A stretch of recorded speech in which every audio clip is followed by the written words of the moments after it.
ভাবুন তো, একজন মানুষ যদি আপনাকে এসে বলে আমি আর মানুষের মতো জীবন কাটাতে চাই না, আমি কুকুরের মতো বাঁচতে চাই, আপনি কি তাকে বিশ্বাস করবেন? হয়তো আপনার মনে হবে এটা কোনো সিনেমার গল্প, কিন্তু বাস্তবে জাপানে এমনই এক ঘটনা ঘটেছিল যা পুরো ইন্টারনেটকে অবাক করে দিয়েছিল।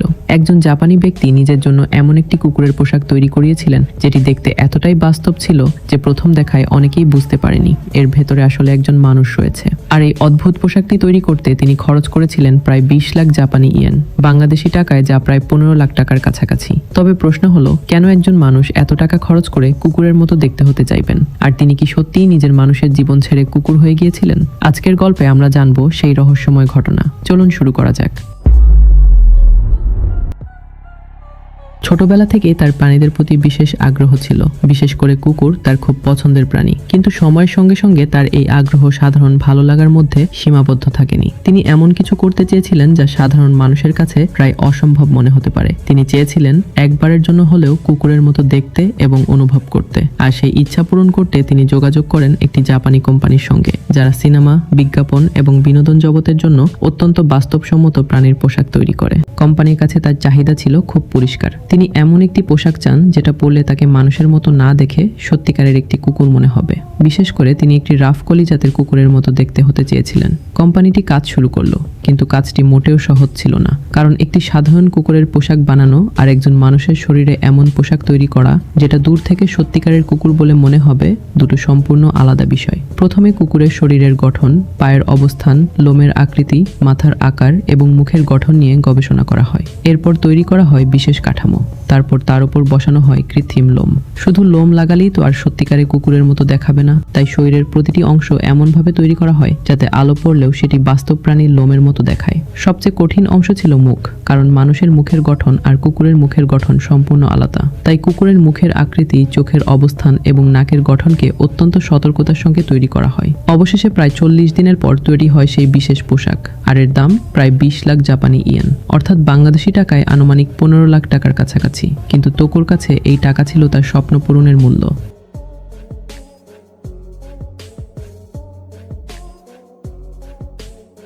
পোশাকটি তৈরি হওয়ার পর যখন টোকো প্রথমবার সেটি পরলেন, তখন দৃশ্যটি সত্যিই অবাক করার মতো ছিল।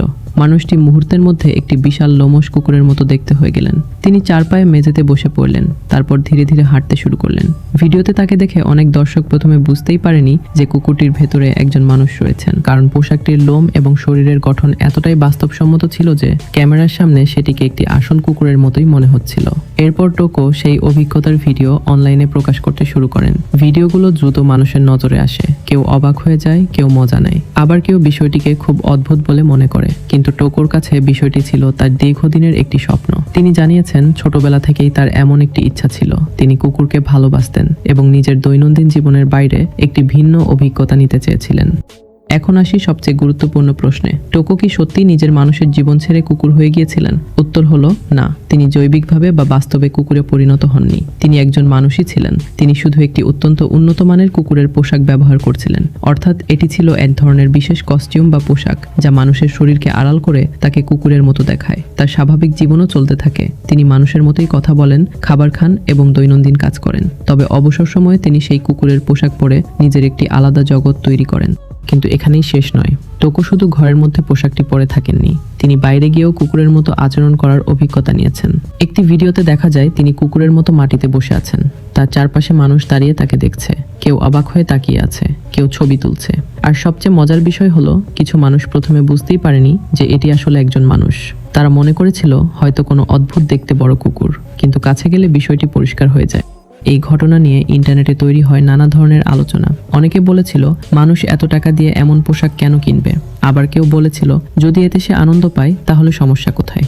আর কেউ কেউ বিষয়টিকে সম্পূর্ণ অস্বাভাবিক বলে মনে করেছিল। কিন্তু এখানে একটা বিষয় মনে রাখা দরকার, মানুষের শখ এবং কল্পনার জগৎ সবার জন্য একরকম নয়। কেউ গাড়ি কিনে আনন্দ পায়, কেউ দামি ঘড়ি সংগ্রহ করে, কেউ ভ্রমণের পেছনে কোটি টাকা খরচ করে, আর কেউ নিজের কল্পনার চরিত্রকে বাস্তবে অনুভব করার জন্য টাকা খরচ করে। টোকোর ক্ষেত্রে সেটিই ঘটেছিল। তবে এই কুকুরের পোশাক তৈরি করা যতটা সহজ মনে হয়, বাস্তবে তা ছিল অনেক কঠিন। কারণ পোশাকটি শুধু দেখতে সুন্দর হলেই হবে না, মানুষকে এর ভেতরে ঢুকতে হবে, হাঁটতে হবে, শরীর নড়াচড়া করতে হবে। তাই এর ভেতরের কাঠামো এমনভাবে তৈরি করতে হয়েছিল যাতে মানুষ কিছুটা হলেও নড়াচড়া করতে পারেন। একই সঙ্গে বাইরের অংশকে এমনভাবে তৈরি করতে হয়েছিল যাতে সেটি বাস্তব কুকুরের শরীরের মতো দেখায়। এই কারণেই পোশাকটির দাম এত বেশি হয়েছিল। এটি কোনো সাধারণ দোকানের কস্টিউম ছিল না, এটি ছিল বিশেষভাবে তৈরি একটি কাস্টম পোশাক। কিন্তু এই গল্পের সবচেয়ে ইন্টারেস্টিং বিষয় হলো, মানুষ কেন নিজের পরিচয়ের বাইরে অন্য কোনো প্রাণী বা চরিত্রের মতো হতে চায়। মনোবিজ্ঞানীদের দৃষ্টিতে মানুষের কল্পনা অত্যন্ত শক্তিশালী। অনেক মানুষ বাস্তব জীবনের চাপ থেকে বেরিয়ে কিছু সময়ের জন্য নিজের তৈরি একটি কল্পনার জগতে যেতে চায়। কেউ গেম খেলে, কেউ সিনেমার চরিত্রের মতো সাজে, কেউ কসপ্লে করে। আর টোকো তার কল্পনাকে আরও এক ধাপ এগিয়ে নিয়েছিলেন। তিনি এমন একটি পোশাক তৈরি করেছিলেন যা তাকে একটি প্রাণীর মতো দেখতে করে দেয়। তবে এটিকে দেখে সবার একই সিদ্ধান্তে পৌঁছানো উচিত নয়, কারণ প্রত্যেক মানুষের ব্যক্তিগত পছন্দ এবং বিনোদনের ধরন আলাদা। আর একটা বিষয় বেশ গুরুত্বপূর্ণ, ইন্টারনেটে এই ঘটনাকে অনেক সময় এমনভাবে উপস্থাপন করা হয়, জাপানি যুবক কোটি টাকা খরচ করে মানুষ থেকে কুকুর হয়ে গেলেন। কিন্তু এটি পুরোপুরি সঠিক নয়। টোকো মানুষ থেকে কুকুর হননি, তিনি কুকুরের মতো দেখতে একটি বিশেষ পোশাক তৈরি করেছিলেন এবং সেটি পরে নিজের স্বপ্নের অভিজ্ঞতা উপভোগ করেছিলেন। এই পার্থক্যটা জানা খুব জরুরি, কারণ সত্যিকারের ঘটনা যতটা অদ্ভুত, সেটিকে অতিরঞ্জিত করার প্রয়োজন নেই। ভাবুন তো, আপনার সবচেয়ে বড় কোনো শখ যদি এমন হয় যেটা অন্য সবাই অদ্ভুত মনে করে, তাহলে আপনি কি সেটা ছেড়ে দিবেন, নাকি নিজের মতো করে সেই স্বপ্ন পূরণ করার চেষ্টা করবেন? টোকোর গল্প হয়তো আমাদের সবাইকে তার মতো হতে বলছে না, বরং এই গল্পটি দেখিয়ে দেয় মানুষের কল্পনার সীমা কতটা বড় হতে পারে। একজন মানুষ এমন একটি স্বপ্ন দেখেছিলেন যা শুনতে অবিশ্বাস্য। তিনি সেই স্বপ্ন বাস্তবায়নের জন্য প্রচুর অর্থ খরচ করেছেন, আর শেষ পর্যন্ত এমন একটি কুকুরের পোশাক তৈরি করেছেন যা দেখে পুরো পৃথিবীর মানুষ অবাক হয়েছে। আজও তার সেই কুকুরের পোশাক ইন্টারনেটে মানুষের কৌতূহল তৈরি করে।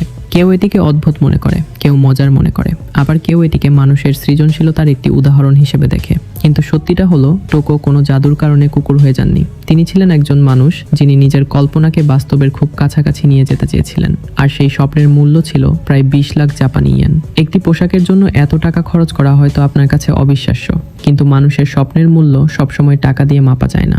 কারো কাছে একটি গাড়ি স্বপ্ন, কারো কাছে একটি বাড়ি, আর কারো কাছে একদিনের জন্য হলেও নিজের প্রিয় প্রাণীর মতো দেখতে হওয়া। টোকো সেই স্বপ্নটাই পূরণ করেছিলেন, এবং হয়তো এই কারণেই তার গল্প আজও মানুষের কৌতূহল ধরে রেখেছে। আপনার কি মনে হয়, এত টাকা খরচ করে এমন একটি কুকুরের পোশাক বানানো কি সত্যিই মূল্যবান, নাকি এটি শুধুই অদ্ভুত একটি শখ? কমেন্টে আপনার মতামত জানাতে ভুলবেন না।